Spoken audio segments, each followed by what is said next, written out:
Did Muhammad perform miracles? Did he demonstrate his divine authority by bringing signs and wonders? According to the Quran, no. According to most Muslims today, yes. Why do so many Muslims believe the exact opposite of what Allah says in the Quran? There are two main reasons.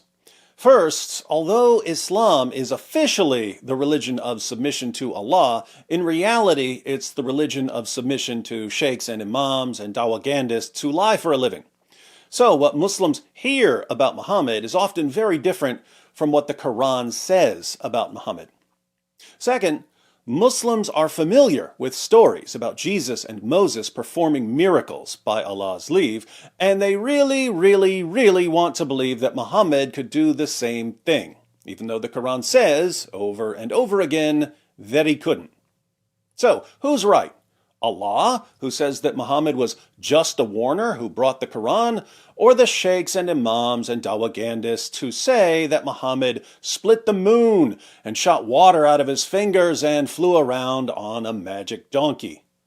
Let's read a few passages from the Quran. Surah 2, verses 118 to 119. And those who have no knowledge say, "Why does not Allah speak to us, or a sign come to us?" Even thus said those before them, the like of what they say. Their hearts are all alike. Indeed, we have made the communications clear for a people who are sure. Surely we have sent you with the truth as a bearer of good news and as a warner, and you shall not be called upon to answer for the companions of the flaming fire. Notice, the unbelievers are asking why Allah hasn't given them a sign. Allah's response is that his communications are clear and that Muhammad is a bearer of good news and a warner. Surah 6, verse 37. And they say, "Why has not a sign been sent down to him from his Lord?" Say, "Surely Allah is able to send down a sign, but most of them do not know." Why didn't Allah send Muhammad with a miraculous sign? Well, Allah is able to send down a sign, but he decided not to. Surah 10, verse 20. And they say, "Why is not a sign sent to him from his Lord?" Say, "The unseen is only for Allah. Therefore wait. Surely I too with you am of those who wait." Why didn't Allah send a sign to Muhammad? The world may never know because the unseen is only for Allah. So just keep waiting. Surah 11, verse 12. Then it may be that you, Muhammad, will give up part of what is revealed to you, and your breast will become straightened by it, because they say, "Why has not a treasure been sent down upon him, or an angel come with him?" You are only a warner, and Allah is custodian over all things. Here Allah is worried that Muhammad's feelings will be hurt because he wasn't given any miracles. Surah 13, verse 7. And those who disbelieve say, "Why has not a sign been sent down upon him from his Lord?" You are only a warner, and there is a guide for every people. Why didn't Allah send Muhammad with a sign? Because Muhammad was only a warner. Surah 13, verse 27. And those who disbelieve say, "Why is not a sign sent down upon him by his Lord?" Say, "Surely Allah makes him who will go astray, and guides to himself those who turn to him." Why didn't Allah send Muhammad with a sign? Because signs are irrelevant. Allah decides who's going to believe and who's not going to believe. So who needs a sign? Surah 17, verse 59. And nothing could have hindered us that we should send signs except that the ancients rejected them. And we gave to Samud the she-camel, a manifest sign, but on her account they did injustice, and we do not send signs but to make men fear. Why didn't Allah send any miraculous signs to show that Muhammad has his stamp of approval? Because some people in the past rejected miracles. So Allah decided to stop sending them. Surah 17, verses 88 to 94. Say, "If men and jinn should combine together to bring the like of this Quran, they could not bring the like of it, though some of them were aiders of others. And certainly we have explained for men in this Quran every kind of similitude, but most men do not consent to aught but denying. And they say, We will by no means believe in you until you cause a fountain to gush forth from the earth for us, or you should have a garden of palms and grapes, in the midst of which you should cause rivers to flow forth, gushing out. Or you should cause the heaven to come down upon us in pieces, as you think, or bring a law and the angels face to face with us. Or you should have a house of gold, or you should ascend into heaven, and we will not believe in your ascending until you bring down to us a book which we may read. Say, Glory be to my Lord, am I aught but a mortal apostle? And nothing prevented people from believing when the guidance came to them, except that they said, What? Has Allah raised up a mortal to be an apostle? So the unbelievers declare they won't believe in Muhammad until he shows them some sort of miracle. Allah tells Muhammad to reply, Guys, I'm only a mortal apostle. Surah 29, verses 50 to 51. And they say, Why are not signs sent down upon him from his Lord? Say, The signs are only with Allah, and I am only a plain warner. Is it not enough for them that we have revealed to you the book which is recited to them? Most surely there is mercy in this, and a reminder for a people who believe. What's the question? Why are not signs sent down upon him from his Lord? What's the response? The signs are only with Allah. I am only a plain warner. Isn't it enough that Allah sent the worst book in history? Over and over and over, like a beating drum, people asked Muhammad why he couldn't perform miracles. Over and over and over, like a beating drum in a drum battle, the response was that Muhammad was only a warner. His miracle was the lovely Arabic of the Quran. Now, if Muhammad had been performing miracles all along, as most Muslims believe, we would expect a very different answer. If Muhammad had been performing miracles all along, then when people asked, why can't Muhammad perform miracles, the response should have been, what are you talking about? Muhammad performs miracles all the time. If Muhammad had been performing miracles all along, as most Muslims believe, why does the Quran repeatedly make excuses instead of simply listing Muhammad's numerous miracles? This is the point in the discussion where our Muslim friends jump in with two Quran verses that supposedly claim Muhammad performed two miracles, his night journey and splitting the moon. But watch what happens when we take a closer look at the so-called miracles in these verses. We read about the night journey in Surah 17, verse 1. Glory be to him who carried his servant by night from the holy mosque to the further mosque, the precincts of which we have blessed, that we might show him some of our signs. He is the all-hearing, the all-seeing. Muslims interpret this in light of later Muslim sources, much later Muslim sources, which insist that this verse is about Muhammad flying from Mecca to Jerusalem on a magic flying donkey monster named Barak. But what does the verse actually say? Anything about a magic flying donkey monster? No. Anything about Jerusalem?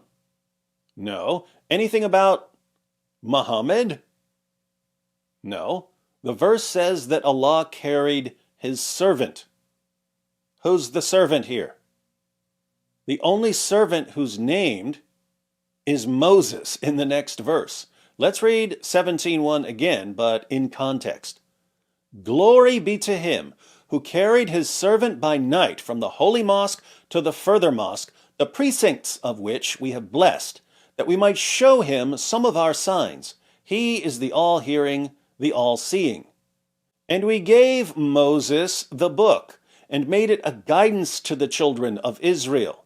Take not unto yourselves any guardian apart from me. The seed of those we bore with Noah, he was a thankful servant. And we decreed for the children of Israel in the book, you shall do corruption in the earth twice, and you shall ascend exceeding high. In context, Surah 17, verse 1 sounds like it's part of a story about Moses. And there are Muslims who interpret it this way. Muhammad isn't even mentioned. So, Muslims who want to believe that this is about Muhammad's night journey have to go outside the Quran to later sources to find out that this is about Muhammad, not about Moses. Sad that Allah couldn't clarify what he meant in his perfectly clear book. But the main problem for Muslims who want to believe that 17:1 is about Muhammad performing a miracle is that, according to our earliest descriptions of Muhammad's night journey, which are still extremely late, the night journey was a vision or a dream. Muhammad never left Mecca. As we read in Ibn Asaq, page 183, one of Abu Bakr's family told me that Aisha, the Prophet's wife, used to say, "The apostle's body remained where it was, but God removed his spirit by night." Yaqub bin Utbah bin al-Mughira bin al-Aqnas told me that Muawiyah bin Abu Sufyan, when he was asked about the apostle's night journey, said it was a true vision from God. What these two latter said does not contradict what Al-Hasan said, seeing that God himself said, "We made the vision which we showed thee only for a test to men." Nor does it contradict what God said in the story of Abraham when he said to his son, "O my son, verily I saw in a dream that I must sacrifice thee," and he acted accordingly. Thus, as I see it, revelation from God comes to the prophets waking or sleeping. So, Muhammad's body remained where it was. It was a true vision from God. Allah said, "We made the vision which we showed thee only for a test to men." It's a quote from the Quran. As I pointed out, Surah 17, verse 1 says absolutely nothing about Muhammad. In context, it sounds like part of a story about Moses. But if verse 1 is about Muhammad, then Surah 17, verse 60 refers back to whatever happened. Allah declares, "And when we said to you, surely your Lord encompasses men, and we did not make the vision which we showed you but a trial for men and the cursed tree in the Quran as well, and we caused them to fear, but it only adds to their great inordinacy." If Surah 17 is about Muhammad's night journey, then what was the night journey? A vision. And we can't ignore the fact that the Quran repeatedly insists that Muhammad couldn't perform miracles. But what about Muhammad splitting the moon? Surah 54, verses 1 to 3. "The hour draws nigh, and the moon is split asunder. But if they see a sign, they turn aside and say, 'Magic, continuous.' And they call it a lie, and follow their lusts. But every matter is settled." So, where does this say Muhammad did anything? It doesn't. But this is another instance where later Muslim sources claim that Muhammad performed a miracle. These much later sources say that the pagans challenged Muhammad to split the moon. Muhammad accepted the challenge and split the moon right in front of the pagans. This should make us wonder why the Quran is filled with verses about pagans asking why Muhammad never came with miracles, even though he supposedly split the moon in front of them. But there's another problem here. Muslims can't even agree on what Surah 54 verse 1 is talking about. The Halim translation says, "The hour draws near, the moon is split."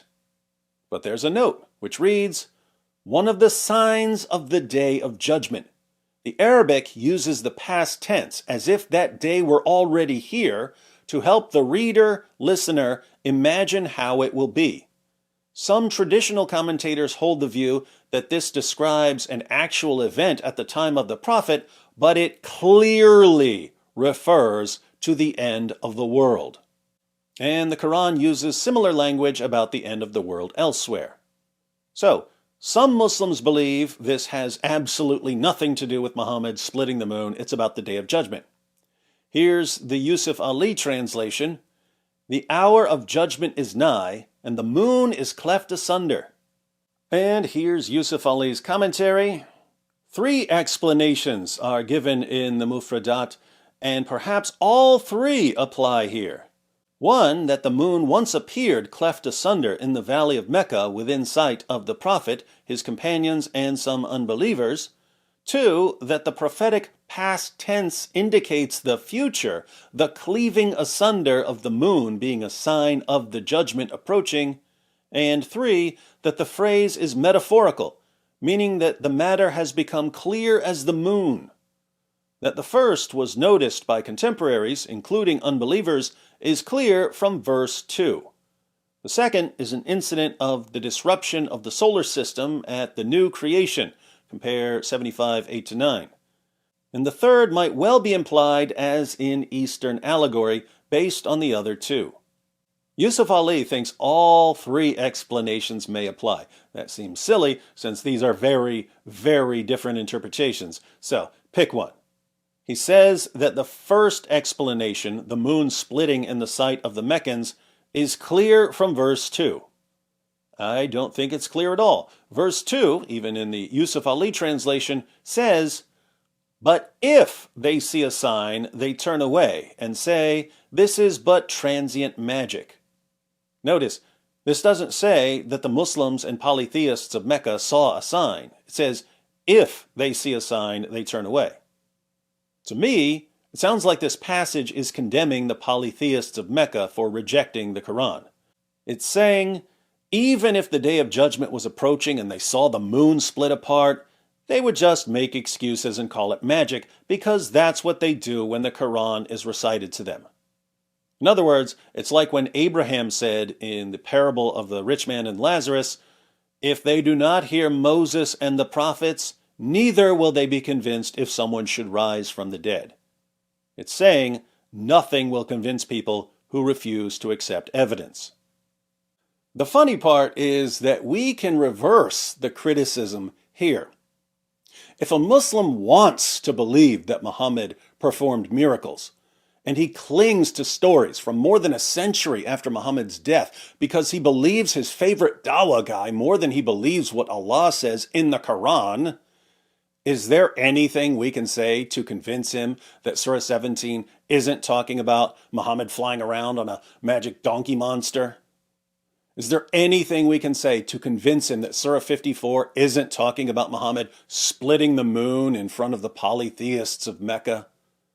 If Allah says over and over and over in the Quran that Muhammad was only a warner and that his only sign was the Quran, and a Muslim rejects the clear statements of Allah, is that Muslim going to listen to us? Of course not. The clearest statements in the Quran plainly state that Muhammad couldn't perform miracles.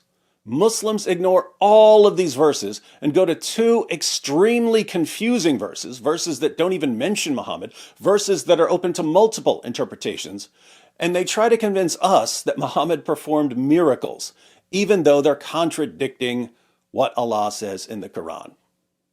Why do Muslims do this?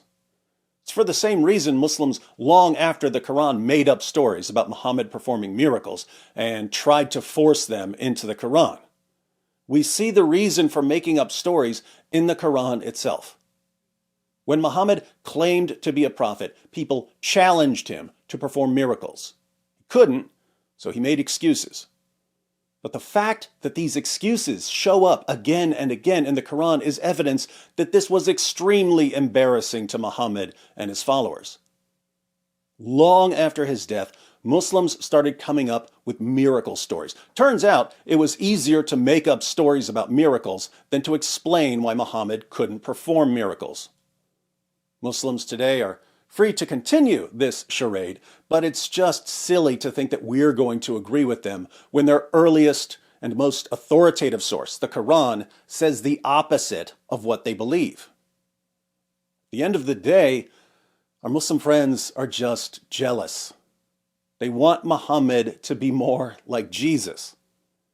But Muhammad wasn't like Jesus. If they want someone like Jesus, there's no need to lie about Muhammad to make him sound more miraculous. Just believe in Jesus.